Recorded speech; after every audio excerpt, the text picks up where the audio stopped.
You know that feeling, right? You're speaking English, maybe meeting someone new, or you're uh, just waiting in line somewhere, or even like before a work meeting really starts. Yeah. And there's that moment, Yeah, the pause. yeah, where you feel like you should say something, make a connection, but your mind just blanks. Uh-huh. Total freeze. Exactly. And that awkward silence, it just feels like it goes on forever. Oh, it's a completely common experience, I Hmm. think, especially when you're navigating social stuff in a language you're still getting comfortable with. Right. That hesitation, it often comes from just uncertainty, Hmm? Not sure how to start and what's okay to talk about or how to keep it going past that first sentence. Absolutely. And it can be a real barrier, can't it? It makes Yeah, you feel less comfortable, maybe even stops you from practicing or connecting when you actually want to. it really can. But what if there was a way to feel like more prepared, to have a sort of social toolkit for those moments?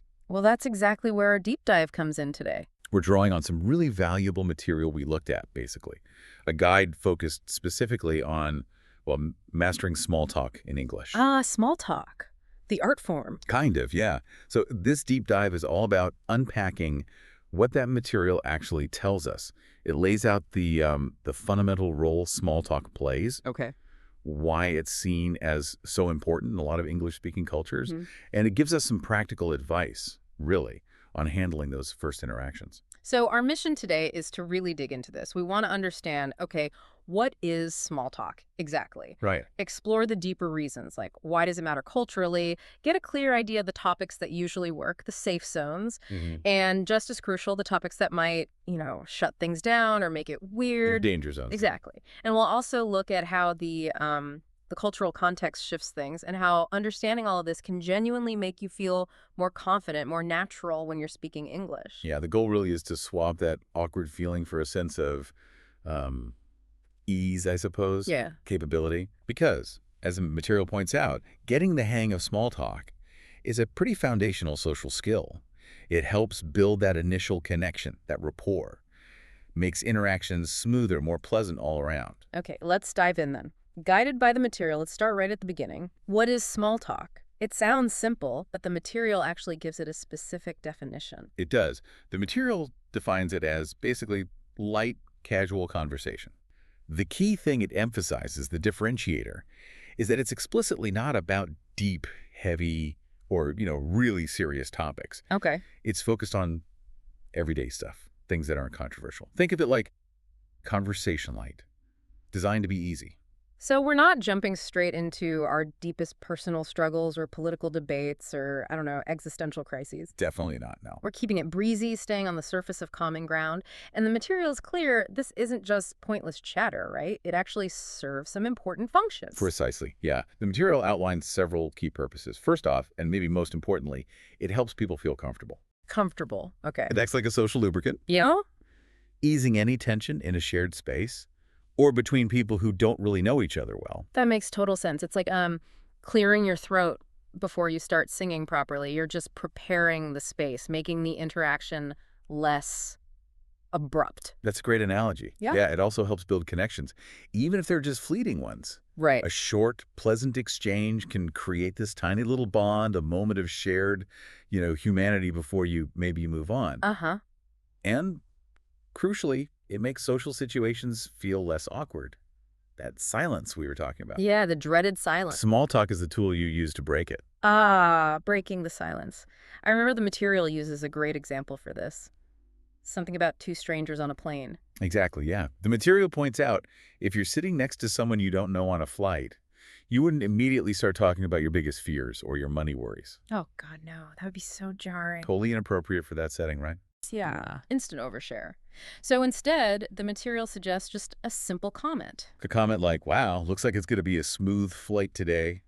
Or maybe, hope the turbulence isn't too bad on this one. Just simple observations about the situation you're both in. And that tiny comment, it does so much work, doesn't it? It breaks the silence, like you said. It acknowledges the other person's there. Mm-hmm. And it sort of gently opens the door for them to respond or for more interaction if they want. It makes the whole shared space feel a bit less isolating, a bit more comfortable for both people. Low risk, high reward, kind of. It really is. It's a way of basically saying, hey, I see you, I'm friendly, And I'm open to a quick, pleasant chat if you are too. Yeah. Like, sets a positive tone without demanding anything deep or personal. Okay. Now, one of the really, really important things the material gets into is the cultural significance of small talk, particularly in English-speaking cultures. Yes, this is a critical point. The material really emphasizes that in many English-speaking countries, small talk is actually expected. Expected, wow. It's not just like a nice optional extra. It's often seen as a fundamental part of social etiquette, of how you interact. So if you skip it, it could be seen negatively. Yeah, the material's pretty clear on this. It says that moving straight into serious topics without any of that preliminary small talk can feel a bit weird or maybe too formal to native speakers in these cultures. Ah.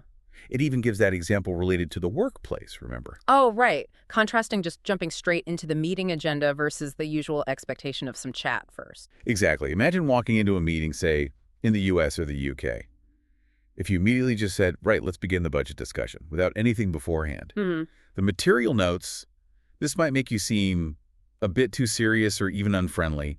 It highlights that you skip the typical openers like, hey, how was your weekend? Or crazy weather today, huh? That paints a really clear picture. So it's about more than just being polite. It's signaling that you're not only focused on the task, you also value the social side of things. Absolutely. Establishing that rapport before you get down to business. That's exactly it. It's a way of acknowledging the other Mhm. people there as people, not just, colleagues or cogs in a machine or participants in a transaction. Right. And this cultural expectation is precisely why, as the material really stresses, understanding and actually practicing small talk is so crucial for feeling more natural, more comfortable in conversations in these contexts.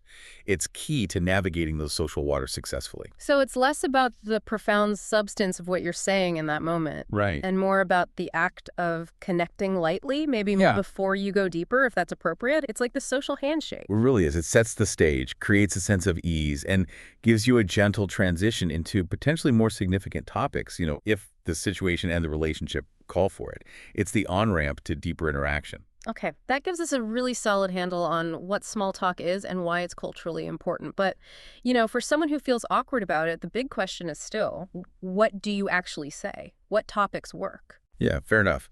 And the material offers a really helpful list here. Common small talk topics, describing them as ones that work in almost any situation. These are like your reliable default. PO2s, Yeah. okay. And the first one is famously simple, almost a cliche, but the material says it's effective. The weather. Yes, the material totally embraces it. It literally says, I know it sounds basic, but trust me, it works. Huh? Okay. And it works because, well, it's universal, isn't it? And it's always changing. Everyone experiences the weather every single day. It's this shared, neutral reality you can pretty much always comment on. And the material points out it's particularly popular in places like the US, the UK, Canada, Australia. It even has that specific kind of charming observation that in the UK, talking about the weather is practically a national hobby. That detail is fascinating, isn't it? It suggests that while weather is a go-to pretty much everywhere in these cultures, in British culture specifically, it holds this even more elevated status as just a fundamental way to start a chat. And the material gives us easy phrases like, it's such a nice day today, or, wow, it's freezing outside. Simple observations. They require hardly any effort to say or respond to. You're literally just commenting on what's happening right now, around both of you. It's the ultimate low-stakes entry point. Okay, so weather, universally applicable, especially in those countries. What's the second topic the material suggests? Weekend plans. This is described as another really safe and easy area. People generally feel pretty comfortable sharing, brief details about what they did over the weekend, or maybe what they're planning for the upcoming one. And the suggested questions are super straightforward. Got any fun plans for the weekend? Or on a Monday, how was your weekend? Perfect for those times. They really are. They tap into leisure time, which is usually linked with positive feelings or at least relaxed ones. Right. It shows a friendly interest without digging too deep into someone's personal life. And you can answer really simply, right? Oh, I just relaxed at home or went for a hike. You don't need to give a whole long story. Okay, got it. Weather, weekend plans. Next up, according to the material, is travel. Yeah, the material notes that everyone loves talking about travel, or at least many people do. It's a topic that often sparks positive feelings, memories of past trips, excitement about future ones. It's often inherently interesting. And the material suggests starting with questions like, have you been on any trips lately? Or maybe, what's your dream travel destination? Yeah. Those are great conversation starters because they invite more than just a yes or no. It's true. They'll let the other person share something they might be passionate about. And crucially, the material gives a really important tip here. If someone does mention a trip, follow up. Ah, Ask something like, oh, that sounds amazing. What was your favorite part? Or how long were you there for? that follow-up thing is so critical, isn't it? Small talk isn't just firing off a question from a list. Uh, It's about listening to the answer and then responding in a way that keeps the ball rolling. The material implies this is how you actually build on that first connection. You're showing real engagement, not just ticking boxes. exactly. A good small talker is also an active listener. You pick up on cues, you ask relevant questions, and that transforms it from just a simple Q&A into something more dynamic, more of an exchange, even if it stays light. And the final recommended topic from the materials list of safe go-tos, food. Yes, the material calls this one super easy because, well, fundamentally, we all eat. Can't argue with that. Food is universal. It's often a source of pleasure, culture, shared experience. Suggested crazes include, have you tried any good restaurants lately? Or maybe, do you like cooking? These are highly relatable questions. People often love talking about where they've eaten or a new recipe they tried, their favorite type of food, good local spots. As the material says, and boom, you have a conversation. Instant topic. Yeah, it connects people immediately through something that's usually enjoyable and shared.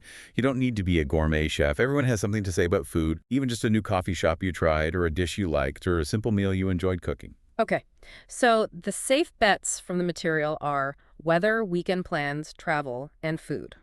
Looking at those four, what does the material's reasoning tell us about why they work? What's the common thread for successful small talk topics? Well, the material's focus on these really underscores that successful small talk revolves around shared, accessible, and generally positive experiences. Yeah. They're topics most people have some familiarity with. They don't require you to reveal deep personal stuff, Yeah, and they're unlikely to accidentally stumble into controversy. right. They provide common ground without needing specific shared knowledge or a pre-existing relationship. They're low threat and high opportunity topics for just initiating that friendly contact. They let you connect on a basic human level first before maybe seeing if there's interest in going deeper. That makes a lot of sense.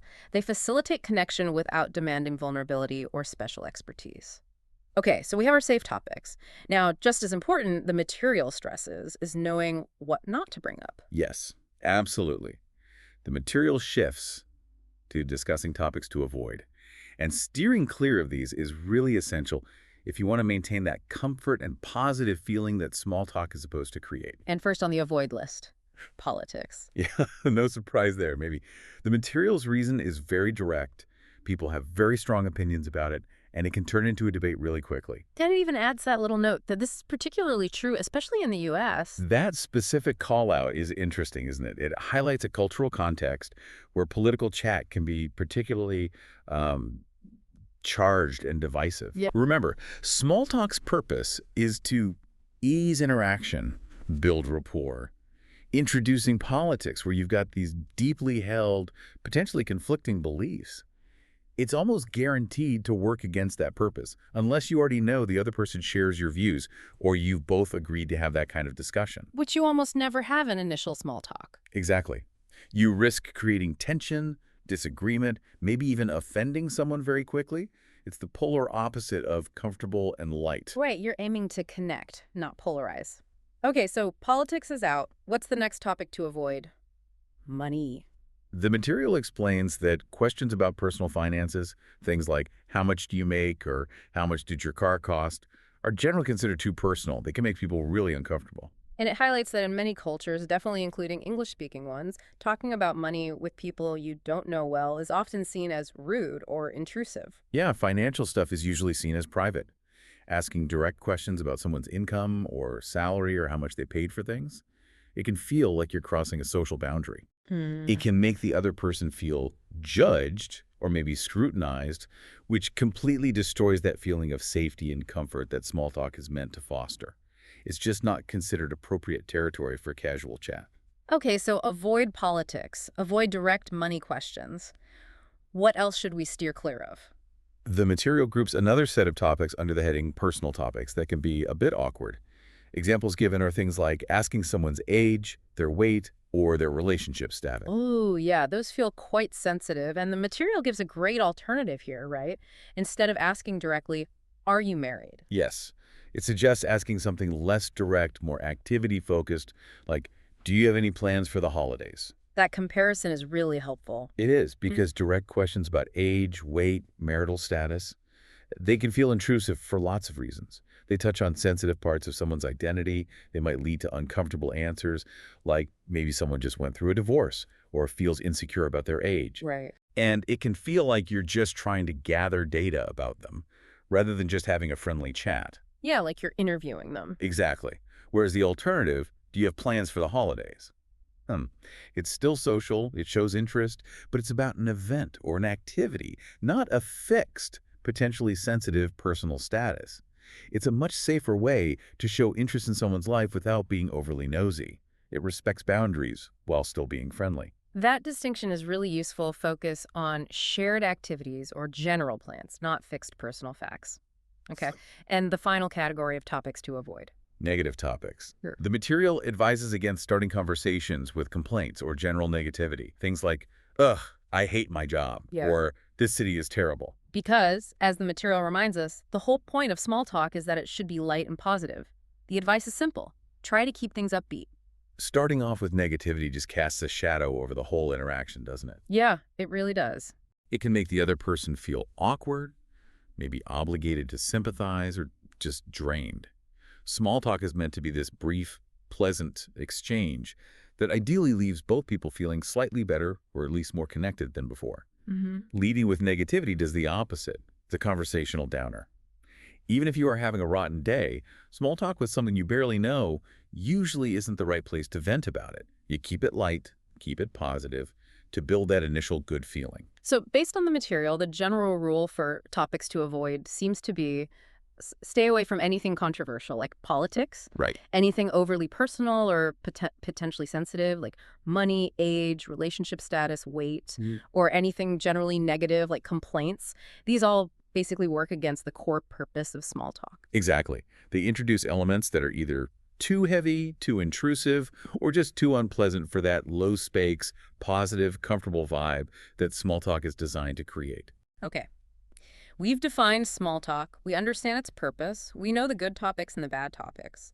But the material adds another really crucial layer by talking about cultural nuances. It points out small talk isn't just what you say, Right. but how and where you use it. And that practices can vary, even between different English-speaking countries. This insight is so important because it moves beyond just the words themselves to the whole social and cultural context. And understanding these variations, as the material notes, really helps you feel more confident and natural How so? because you're better equipped to handle real-world situations that might be slightly different from what you expected.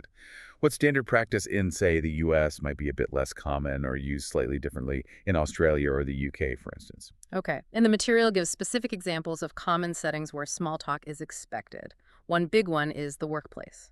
Yes, the material observes that in these English-speaking cultures, small talk is expected in many situations, and it specifically calls out that time before meeting officially kicks off. Right, reaffirming that the common topics there are things like the weekend, the weather, maybe sports, those safe zones we already talked about. Exactly. It reinforces the practical application. Yeah. And the material's point about how someone might be perceived if they skip that pre-meeting chat Yeah. to immediately start discussing work in the US or UK. That's really telling. The material says doing that might make you seem a bit too serious or even unfriendly. Which links directly back to the whole purpose of small talk we discussed. In many of these Western workplace cultures, there's an expectation that you establish a kind of collegial atmosphere before diving into the serious badness. Mm-hmm. Skipping the small talk can signal that you're purely transactional, maybe not interested in the social glue that holds the team together. It can accidentally create distance or make you seem less approachable. It's not seen as wasting time. It's part of the social fabric of that professional environment. Think about arriving a few minutes early for a meeting, virtual or in person. What happens in those minutes? Usually exactly this kind of late chat. That makes perfect sense. It's part of building and maintaining those professional relationships beyond just the tasks. The material also gives examples from everyday life, like at a coffee shop. Yeah, the classic barista interaction. The material uses that as an illustration. The barista might ask a simple, "How's your day going?" while they're taking your order. Right. And the material offers a sample response, something like, pretty good, just grabbing some coffee before work. How about you? And this is just a beautiful little micro example of small talk in action. It's super brief, it's functional within the transaction, but it elevates it slightly into a momentary human connection. Yeah. It acknowledges the barista as a person, not just, a coffee-making machine. And it allows them to respond in kind if they want to. It just makes the whole exchange feel a bit warmer, more personal than just barking your order and paying. Mm. And these tiny exchanges, repeated through the day, they add up. They contribute to a feeling of connection in a community. It's those tiny moments, the grease and the wheels of daily life. The material also mentions small talk in public spaces, like on public transport. Right, like waiting for a bus or maybe sitting on a train. The material suggests you might hear simple comments like, "Busy morning today, huh?" if the bus is really crowded. Okay. Or maybe, "The weather's been crazy this week," if there's been, I don't know, a heat wave or lots of rain. Again, just simple observations about the shared immediate reality. Exactly. And the material explicitly says that these small comments like these help people feel more connected, even with strangers. And this is key. Small talk isn't just for people you already know. Right. It's a tool for navigating public spaces, for acknowledging other people are there, and creating this fleeting sense of shared experience or community, even among strangers. It can make things feel less anonymous. You don't have to engage, obviously, but the opportunity is often there, initiated by just a simple shared observation. That's actually a pretty powerful function for something that seems so trivial on the surface. And the material circles back again to that specific example of British culture and weather talk. Yes, it really reinforces the point about weather being this universally understood, neutral, easy topic, and how it functions almost as a primary social entry point in Britain. Giving those classic examples again, lovely day today, isn't it? Or looks like it's going to rain again. And these aren't just comments about the weather, are they? They're kind of coded invitations to connect. Ah, okay. Agreeing. It is, isn't it? Or Right. maybe adding a tiny bit, "Yes, but the forecast looks better tomorrow," is the expected response. It signals you're open to that brief interaction. Mm-hmm. The material's emphasis on this specific cultural habit, it highlights how a topic's prominence in small talk can actually reveal something about a culture's communication style, maybe a preference for indirectness, or for finding common ground in really basic shared experiences before getting into anything more personal. It just shows that while the function of small talk might be similar across cultures, the preferred topics and the way you use them can definitely vary. These examples from the material really drive home that small talk is deeply tangled up with cultural norms. It's not just about learning the language, it's learning the social dance that goes with it in that specific culture. Absolutely. And the material concludes this section by stating pretty clearly that practicing small talk is essential if you want to sound natural in English. And it directly speaks to listeners who might come from cultures where maybe talking to strangers isn't common, or where this kind of light chat isn't really a thing, maybe even discouraged. The material clarifies that in English-speaking countries, small talk is a normal and expected part of daily conversation.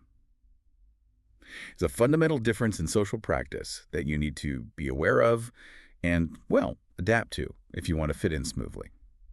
This is maybe the most important takeaway for a lot of learners, isn't it? What might feel unnecessary, maybe even a bit uncomfortable or superficial in your home culture, is actually a standard, expected, even required part of interaction in many English-speaking contexts. The material tells us flat out, to feel natural and connect effectively, you need to integrate small talk into how you communicate in English. It's not an optional extra. It's kind of part of the deal. It might require a conscious effort for some people, definitely. Yeah. A recognition that these brief, light exchanges serve a really vital social function, making interaction smoother, more pleasant, and helping you feel more connected and, frankly, less like an outsider. Okay. So, this deep dive, guided by the material, has given us a really comprehensive look at small talk. We've defined it, we've explored its purpose, its cultural role, identified the reliable topics, highlighted the ones to avoid. We've seen how it plays out in real life, from the office to the coffee shop, and even noted specific cultural habits, like the British thing with the weather.